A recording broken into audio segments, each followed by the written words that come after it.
બેઠા હોય પણ સત્સંગ સિવાય તું ખરેખર ઈ દરવાજો નહીં ઉઘાડી એક.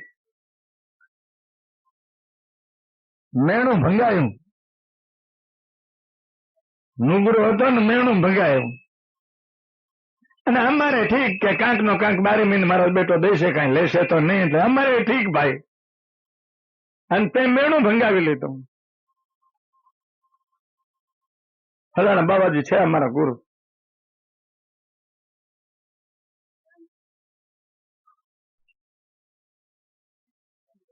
બાબાજી કોઈ ગુરુ ન થઈ કે ગુરુ તો આપણી પાસે છે, એને શરણે જાઓ.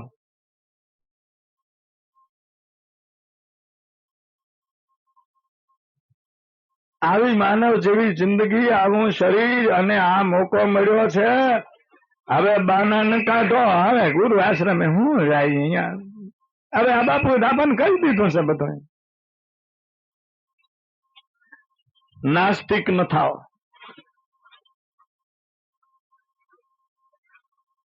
જ્ઞાન તો પવિત્ર બનાવે.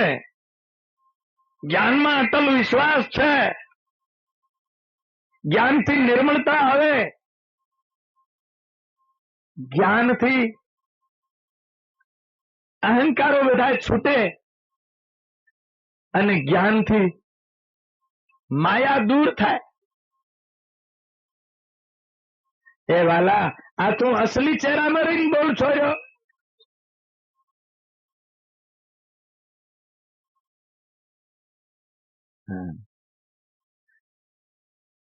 વિકાસ કરવો હોય તો કાંઈક ખોવો તો પડશે ને. આ તો કાંઈ ખોવું નથી, મેળવું હશે એવો મેળ નથી આની અંદર. આ તો કાંઈક ખોવું પડશે. તો પ્રિય સજ્જનો, આવો બચાવ છે એ ભક્તોનો બિલકુલ ખોટો છે. 12 મહિને એક વખત તમારા ભલા માટે ગુરુ આશ્રમે જવું જોઈએ. અને જઈને હેલ ફેલ નહીં, ઓર બીજી ઈચ્છાથી નહીં, પણ સાંભળવાની સાંભળી મનન કરીને જીવનમાં ઉતારવા માટે જવાનું છે કે અહીંયા વાતો શું શું થયું એ ઘરે લઈ જવાની છે. એટલા માટે આપણે બધા ભેરા થયા છીએ. બાકી આ મારું કોઈ મહત્વ નકા કાંઈ વક્તાનું જોયા જેવું જ ન હોય. એની વાણી સાંભળ્યા જેવી હોય છે. હવે વાણીને તો કબૂલાત દેતા નથી. ભક્તોને જેમ જોઈએ, જેમ જ્ઞાન થતું જાય, જેમ સમજણ આવતી જાય, એમ નાસ્તિક જેવા થતા હોય મને બીક લાગે છે. ભજન કરો, ભજન કરો, શ્વાસે શ્વાસમાં ભજન કરો. એક શ્વાસ ખાલી ન જાય. નકા જ્ઞાન માર્ગમાં નાસ્તિક થશો. મેં તો ભક્તિનું સાધન આપ્યું છે તમને. જ્ઞાન તો એને ભક્તિ દ્વારા થાય. ભક્તિ એનું સાધન અને ફળ એનું જ્ઞાન. એટલે તમને આપી છે ભક્તિ, આપી છે નામ સ્મરણ ભક્તિ આપી છે નવધામાંથી ને એમાં હંસોપનિષદના મતથી આપી છે. શ્વાસ શ્વાસમાં ભજન કરો, પ્રમાણિક બનો, વ્યવહાર પ્રમાણથી કરો. પરમાત્મા ઉપર કાંઈક ભરોસો રાખો, કાંઈક વૈરાગ રાખો, મહેનત ભલે કરો, પણ મનથી તો અરગારો માયાથી. ઘડીએ એક પાસે મૂકવી નથી.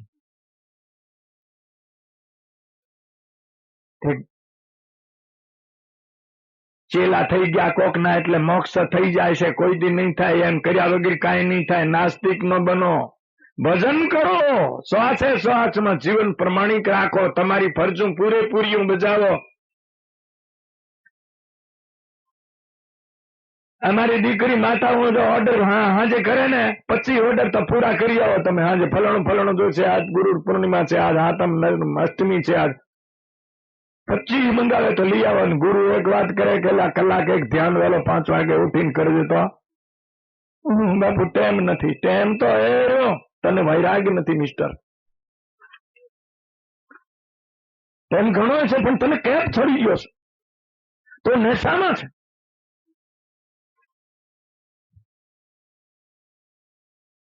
અરે દાડિયાને ટેમ જોડે, દાડિયાને અત્યારે દાડિયો ટાઈમ થી છે. એ 2 કલાક ધ્યાન કરી શકે ભગવાનનું.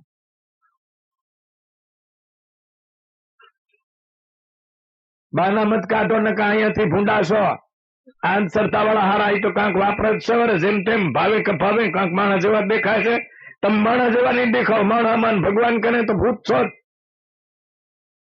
ભજન નહીં કરો તો, અને પ્રમાણિક નહીં રહ્યો તો તમને તકલીફ થાય છે. અગ્નિ જેવું લાગે છે પણ ઈ શીતળ છે. તમે જાઓ એ અગ્નિ છે. તમને જે અગ્નિ જેવું સત્ય લાગે છે એ જ શીતળ છે, અને તમે જાઓ એ અગ્નિ છે. એ પાયન મત.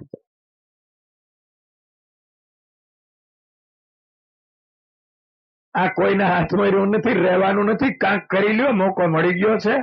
હવે આયોજકોને બધી તકલીફ છે ઘણી, ત્યાં કાંઈક આયોજન કરવું હોય એટલે મારો તો પછી એવું છે. સદગુરુદેવની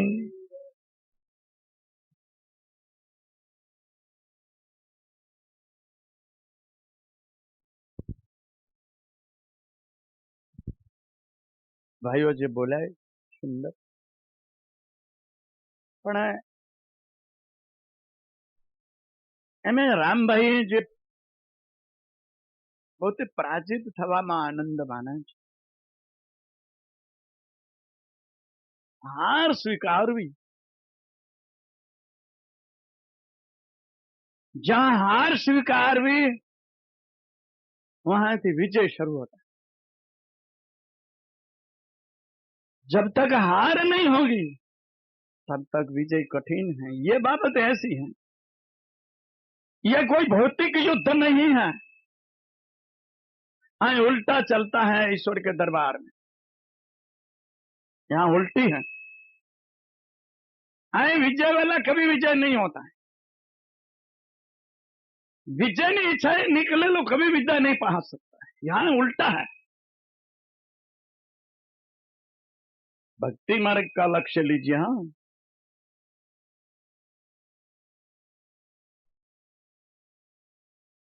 અને સુંદર છે ભક્તો. એ ખરેખર જ્યાં સુધી મનમાં વૈષ્ણવ હોય ત્યાં સુધી ભક્તિનો જ આશરો લેવો જોઈએ.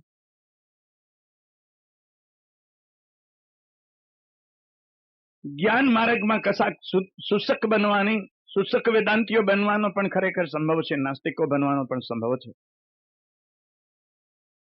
એટલે મને રામભાઈની વાત બહુ ગમી હતી, અને એ બધાને ગમાવવી પડે. એ ન ગમાવે ત્યાં સુધી કોઈનો પણ મેળ નહીં કરે. હાર ન સ્વીકારે ત્યાં સુધી આ બાબતમાં વિજય નથી, અસંભવ.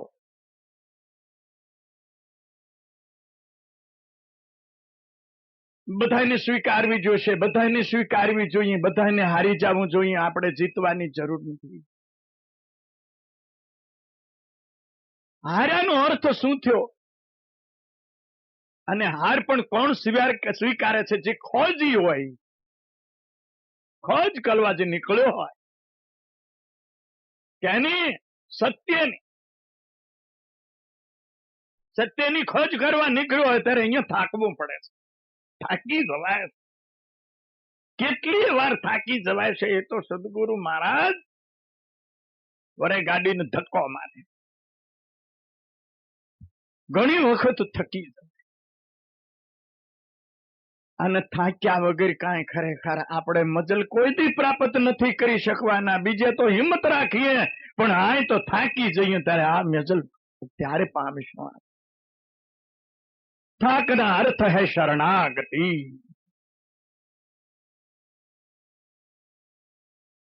પરમાત્માને શરણે થાવું એનું નામ થાક્યા કહેવાય. નથી થાક્યા. હા, કોઈક ઘરવાળાને, કોઈક બીજાને શરણે ઈ નહીં થાક્યો કહેવાય. કઈ ભગવાનને શરણે જાય એ થાક્યો કહેવાય. હવે પ્રભુ હું થાકી ગયો. છોકરો જાય વાડીએ ખેતરે ફેરવા, માં ભેરો નાનો હોય, આંગળીએ ટીંગાળેલો હોય, આંગળીએ વળગાળેલો હોય, ચાલીને આવતો હોય, થોડું ખેતર છેટું હોય, વાડી છેટી હોય, છોકરો કે માં હવે હું થાકી ગયો છું, હવે હું નહીં હાલી શકું. માં કને ભાર હોય તો બિચારી તેડી લ્યો. કેમ? બોલો, કોને સ્વીકારી લીધું હું થાકી ગયો છું. આવી ભૌતિક માને વાસ્તવિક દ્રષ્ટિકોણ તો કલ્પનાની માને જો આટલું થતું હોય તો વાસ્તવિક જે માં છે પરમાત્મા આપણી, એને થાકીને જયારે એને શરણે આપણે જઈશું, આ સ્વાર્થી માનું જો હૃદય પીગળી જાતું હોય તો જે માં હમે સમદ્રષ્ટિ વાળી છે એનું હૃદય નહીં પીગળે? જ્યાં સુધી બુદ્ધિનો આશરો લીધો, જ્યાં સુધી તરકીબો ગોઠવી, ત્યાં સુધી હમારે ભક્તિ ને હમારે મોક્ષ ને આપ જમીન જેટલી દૂરી है। બુદ્ધિનો કિમિયો મેકીને હાર સ્વીકારો। અર્જુને હાર સ્વીકારી।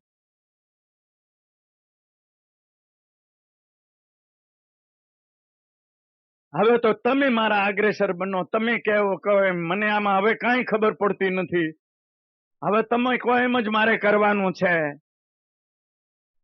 મારો આ રથ હવે તમારા હાથમાં છે। આ યુદ્ધમાં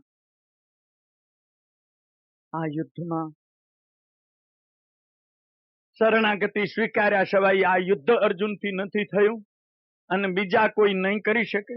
જ્યાં સુધી શરણાગતિ ન સ્વીકારાય, જ્યાં સુધી થાકી ન જવાય, એ થાકીએ નહીં ત્યાં સુધી મદદ નથી મળતી। ત્યાં સુધી તો આપણા અહંકારો જ આપણને ઢહેડી જતા હોય છે ને આપણને એમ કે આપણે સફર કરી રહ્યા છીએ, આપણે મજલ કરી રહ્યા છીએ, કાંઈક ડાયા થતા જઈએ છીએ, કાંઈક પ્રાપ્ત કરતા જતા, પણ એ બધું પતનનું છે। હારી જવું હે જીત છે। અર્જુન હારી ગયા। હારવાનો અર્થ એટલો જ છે, પરમાત્માની શરણાગતિ સ્વીકારી લીધી અર્જુને, એટલે ઇન્દ્રિયો રૂપી ઘોડાની લગામ સદગુરુ અંદર બિરાજમાન છે અને પકડી લીધી કૃષ્ણે। શબ્દ સપ્રસ રૂપ રસ ને ગંધ આંખ નાક કાન સાંભળીને જીભા પાંચે જે ખરેખર ઘોડાઓ છે, જે કમોતે મરાવે એવા છે, અનંત જન્મો બગડાયા છે ને અનંત બગાડશે।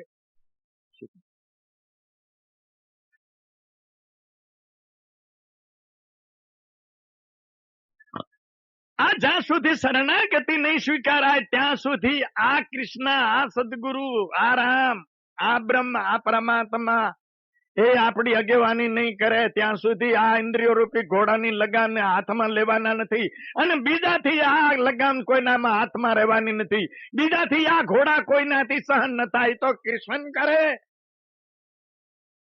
આ ભયંકર યુદ્ધની માલિકો। અરે અહીંયા તો એક કુરુક્ષેત્રમાં હતું, અહીંયા કેવડું છે આ કુરુક્ષેત્ર, ઓમાં તો થોડુંક ધર્મક્ષેત્ર હતું અર્જુન જેવા કને, અને આ કે આવડા મોટા કુરુક્ષેત્રમાં તો આપણું શું થશે મદદ વગર? આપણો કોઈ સૂત્રધાર નથી, આપણા રથનો કોઈ ચાલક નથી, કોઈ રથી નથી। હાર્યા વગર સદગુરુ રથે નહીં બેસે। જે દી હાર્યા તે દી કીધા વગર બેસી જાય, કીધા વગર લગામો પકડી લે। આ ઇન્દ્રિયો રૂપી ઘોડાની લગામો જયારે સતગુરુ હાથમાં પકડે, તમે કહેશો કે કેવી રીતે બચાવે? હું સમજાવવાની કોશિશ કરું છું, તમે સમજો ગહરાઈથી। તમે જો ખરેખર શરણ થયા હો, તમે જો ખરેખર હારી ગયા હો, ત્યારે અંદરથી જ ખરેખર પ્રેરણા મળે છે, અંદરથી જ સંવાદ થાય છે।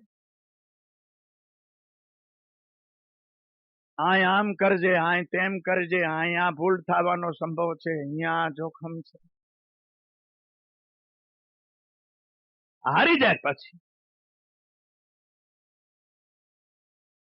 આ સદગુરુ અંદર છે ને આ ખેલે અંદર નો છે, સમજી ગયા બધો? આ લડતે બધી અંદર લડવાની છે અને સદગુરુ ને શિષ્ય બે અંદર છે। હા, બધું અંદર રહીને યુદ્ધ લડવાનો છે, શરણે અહીંયા જવાનું છે, થાકવાનું અહીંયા છે, બધાને થાકવું જોશે। જો પ્રભુ પ્રાપ્તિને માર્ગે ચડ્યા હો, માનવ જન્મ જેને સફળ કરવો હોય અને માનવ જન્મની જો કિંમત હોય અને ભૂંડળા કૂતરાને મોતે ન મરવું હોય, આ માનવ જીવનને ભૂંડળા કૂતરાને તોલે ન લઈ જવો હોય તો થાકો એટલો, હાર સ્વીકારો। हमारा अभिमान, हमारा अहंकार बहुत जीवનું બંધન, જીવનું બંધન શું? અહંકાર। અહંકાર છો. અને ઇષ્ટક અને હાર કબૂલતા શું આપણને વાંધો નડે છે? પત્ની પતિ કને નમી જાતા શું વાંધો? કાંઈ એનો જુમણો પડી જાય ખરો? હે? અને પત્ની કને પતિને નમતા શું જુમણો પડી જાય ખરો? પણ આ તો કેમ હે? આ તો પરંપરાથી કેવું ગોઠમાં તું પીડારી ડોબાની ઘોડે આખી જિંદગી છે.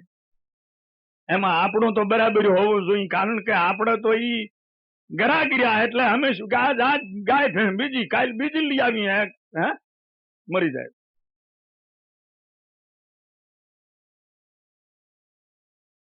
સમાજમાં સમાનતા નથી. જ્યાં સમાનતા નથી, ઓછા વધતા અધિકારો, ઘરમાં ઓછો હતો, મિલકતમાં હસ્તો વધતો.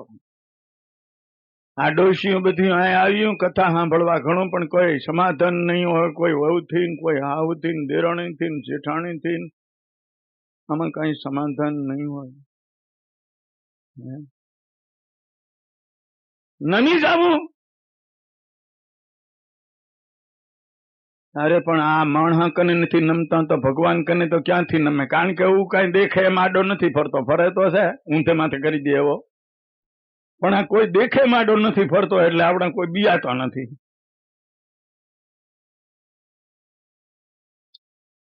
નમી જવું એ કેને ગમતું નથી. હવને બાજતા બાર રહે ઈ ગમે છે કે આપણો જ બાર આવવો જોઈએ, એ બહુ ગમે. હવ પતિને પત્નીને છોકરાને બાપાને વેવાઈ ને. અને હવે તો લો ને ગુરુ શિષ્યમાં આવી ગયું છે. આમાં હાર સ્વીકારવી નથી. જ્યાં સુધી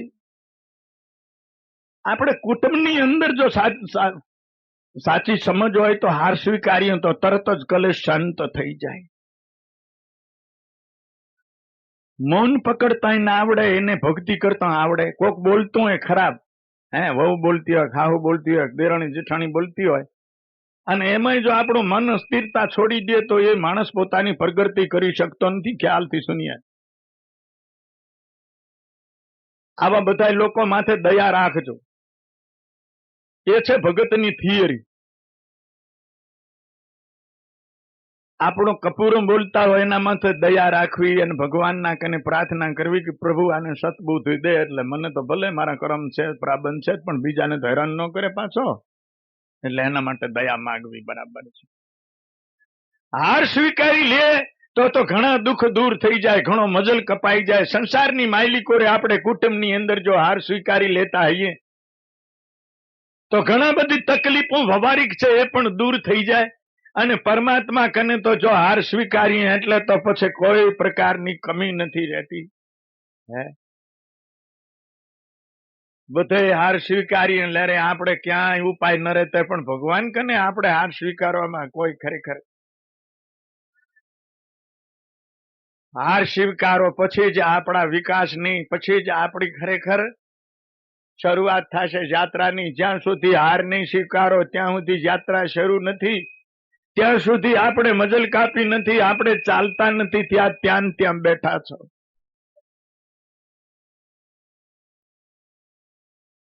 કારણ કે તમને જ્યાં સુધી દુઃખ નથી ત્યાં સુધી પરમાત્મા નહીં આવે. સીધી વાત છે. યદા યદા હિ ધર્મ ગલાની ભવતી ભારત. જયારે જયારે ધર્મની ગલાની થાય છે, પવિત્ર આત્માઓને, ભગત આત્માઓને, સંત આત્માઓને, સજ્જન આત્માઓને તકલીફ પડે છે અને દુઃખ પડે છે, ત્યારે ત્યારે હું ચારે યુગમાં અવતાર લેઉં છું.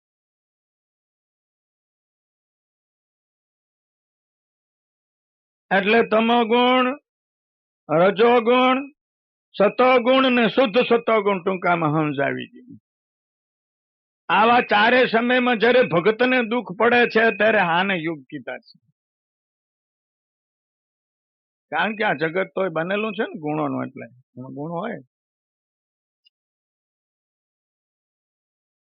તો ભગવાન જે ગીતામાં કહી રહ્યા છે એનું આપણે સપટીકરણ કરવું છે કે ભાઈ હું અવતાર ધારણ કરું યુગી યુગ.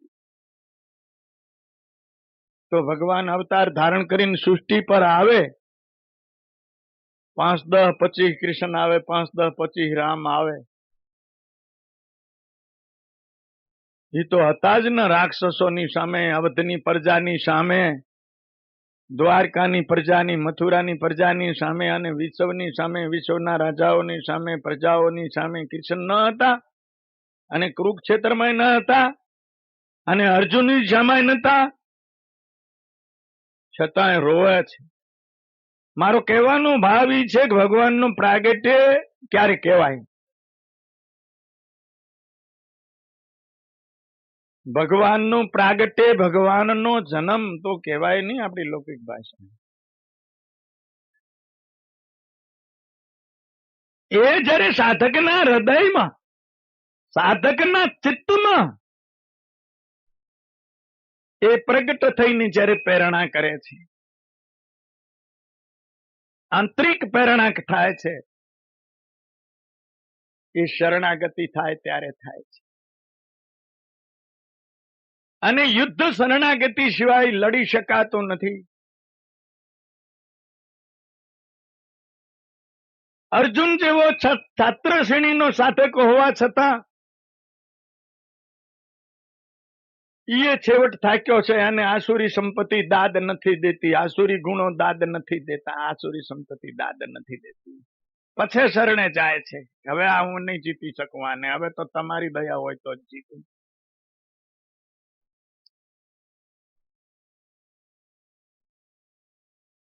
ત્યારે પછી ખરેખર જ્યાં જ્યાં અર્જુનને જ્યાં જ્યાં તકલીફો થવાની હતી એ બધી ખરેખર જવાબદારીઓ કૃષ્ણ સદગુરુએ સંભાળી લીધી. તમે કહેશો કે સદગુરુ બચાવી શકે? હા, બચાવી શકે છે. તમને દેખાતા નથી પણ દેખાણા વગરી જેનો બચાવ છે તો મને ખરેખર ભૂલાતોય નથી.